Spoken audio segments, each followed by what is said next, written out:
आज के press conference का बुनियादी मकसद मेरे साथ सक्खर शहर की एक मुअज़्ज़िज़ शख्सियत जनाब अमीर बख्श उर्फ मीर महर साहब मेरे साथ मौजूद हैं, जो स्टूडेंट लाइफ से पॉलिटिक्स से ताल्लुक रखते हैं। 2018 के इंतखाबात में उन्होंने यहाँ से इलेक्शन लड़ा और 25,000 से ज़ायद उन्होंने यहाँ से वोट भी हासिल किए। आज वो बाज़ाब्ता तौर पर जमीयत उलमा इस्लाम को ज्वाइन कर रहे हैं, जमीयत उलमा इस्लाम में शामिल हो रहे हैं। मैं उनके घर पर उनको दावत देने के लिए हाजिर हुआ। मैं उनका शुक्रगुजार हूं कि उन्होंने जमीयत उलमा इस्लाम की दावत को कबूल किया। मैं जनाब मीर महर साहब को दिल के गहराइयों से JUI में खुशामदीद कहता हूं। उससे पहले कि मैं अपनी बात को आगे बढ़ाऊं, मैं दरख्वास्त करूंगा जनाब अमीर बख्श उर्फ मीर महर साहब से कि वो पहले मीडिया के सामने अपनी अनाउंसमेंट और अपना मौक़िफ़ रखें, उसके बाद अपनी गुफ्तगू को आगे बढ़ाएंगे।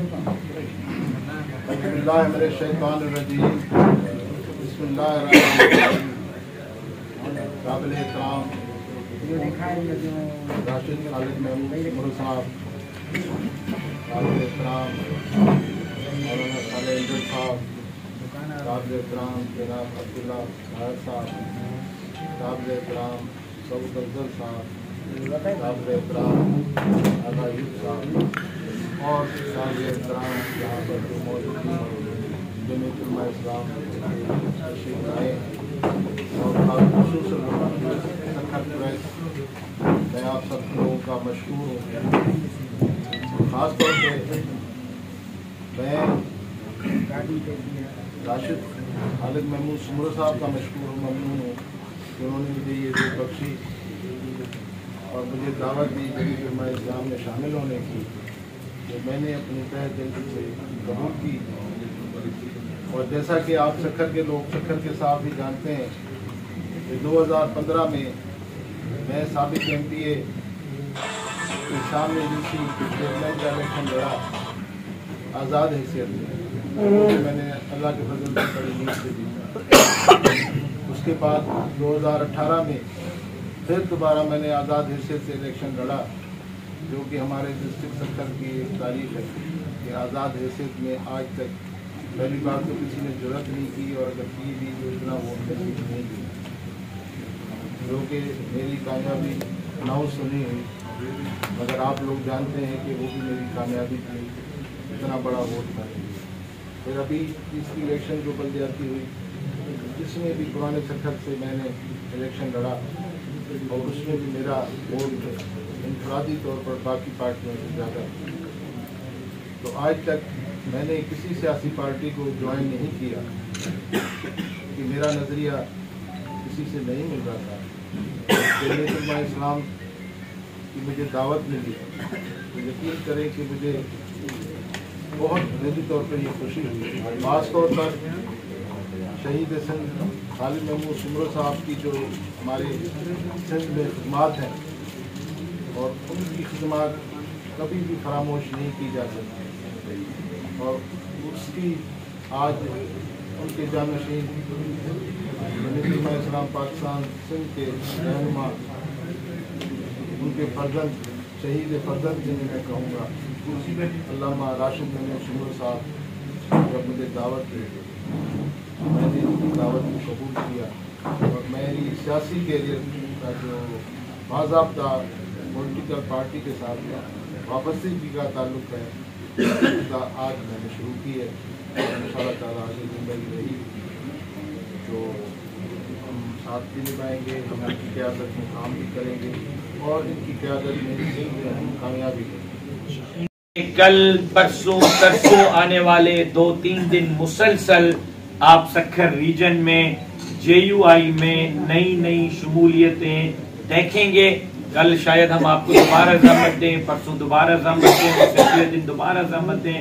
ये 3-4 दिन जो है पेशगी में आपको प्रेस कॉन्फ्रेंस की जो है वो दावत दे रहा हूँ। बड़ी शमूलियतें आप JUI में देखेंगे।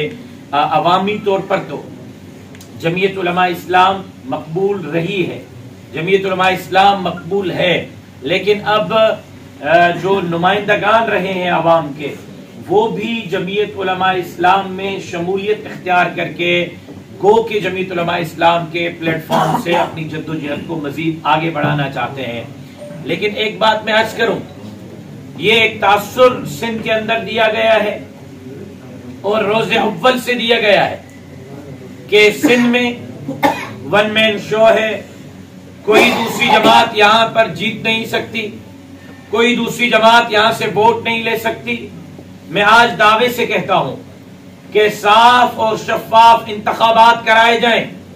ये पैसों की रेल पेल, करप्शन की लानत वाला पैसा, आरओज और डीआरओज की खरीदारी और हल्का बंदियां अपनी मनमानी और मर्जी पर करवा कर धौस और धांधली के बुनियाद पर इक्तदार लेने वालों से कहता हूं, अगर 15 साल बराह रास्त बगैर किसी ताअत्तुल के सिंध में हुक्मरानी की है और आप दावेदार हैं कि आपने सिंध की खिदमत की है, मैं तो कहता हूं कि 76 साल से इक्तदार आपके पास रहा है, लेकिन चले 15 साल आपने आवाम की खिदमत की है, आपने लाखों नौकरियां दी हैं, आपने हर साल अरबों रुपए की एजुकेशन और हेल्थ पर बजट सर्फ की है, तो फिर आप डर क्यों रहे हैं? फिर आप क्यों धांधली पर आरओज और डीआरओ से लेकर हल्का बंदियों तक अपने हल्के को जीतने की कोशिश कर रहे हैं? छोड़ें, हल्के साफ और शफाफ बनाएं,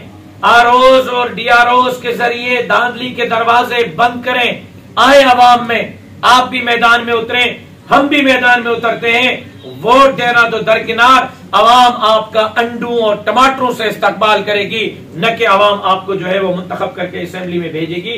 इस वक्त सिंध के अवाम की हकीकी तर्जुमान जमात जमीयत उलमा इस्लाम है, लेकिन हमेशा हमारा मैंडेट चुराया गया, जीती हुई सीटें हमें हरवाई गई। मैं आज एक बात सख्तर मीडिया के जरिए वाज़े साफ तो टोक अल्फाज में कह देना चाहता हूं कि इस बार जमीयत उलमा इस्लाम का सिंध में अगर मैंडेट चुराया गया, अगर हमारे नताइज तब्दील करने की कोशिश की गई, अगर धौस और धांधली के जरिए किसी को जितवाने की कोशिश की गई, तो आने वाली हुकूमत का भी वो हशर करेंगे जो इमरान अहमद खान न्याजी की हुकूमत का किया। इमरान अहमद खान न्याजी जो बैरून के इक्तदार और बैरून के हुकूमतों के बैसाखी पे खड़ा था, अगर जमीयत उलमा इस्लाम के गरीब और मलंग दरवेश कारकुनों के गैज़ और गज़ब के सामने वो अपनी हुकूमत न बचा सका, तो सिंध के अंदर भी धांधली के जरिए अगर किसी ने हुकूमत बनाने की कोशिश की, तो उनका इक्तदार भी जमीयत उलमा इस्लाम के कारकुनों के गैज़ और गज़ब के सामने टिक नहीं सकेगा, और हम ऐसी तहरीक चलाएंगे कि उनके ऐवानों को हिलाकर रख देंगे।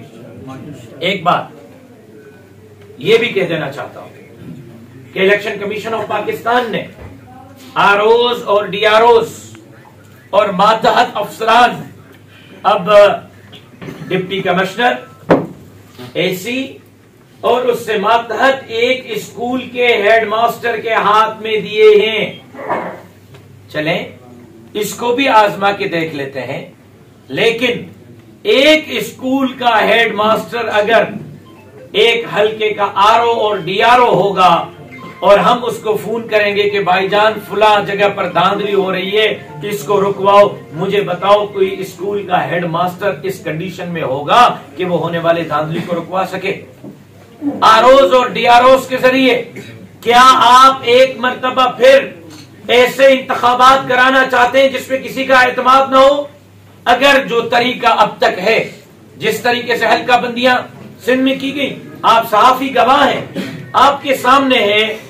मुस्लिम लीग नून ने एतराजात किए, एमक्यूएम ने एतराजात किए, ग्रैंड डेमोक्रेटिक अलायंस ने एतराजात किए, जमीयत उलमा इस्लाम ने एतराजात किए, सबके सब जमातों के इलेक्शन कमीशन ने एतराजात उठा के डस्टबिन में डाल दिए, और जो जो तरजीहात लिखकर पीपल्स पार्टी ने कराची से कश्मीर तक दी, तमाम के तमाम हलकों में पाकिस्तान पीपल्स पार्टी के उन शिकायतों को सुना गया और उनकी के मर्जी के मुताबिक हलके बनाए गए। ये कैसा इंसाफ है?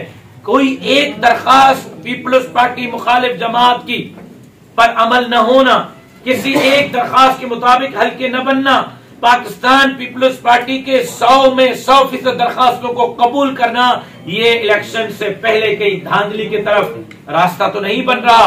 अगर है तो जमीयत उलमा इस्लाम इसको रोकेगी, शिद्दत के साथ रोकेगी।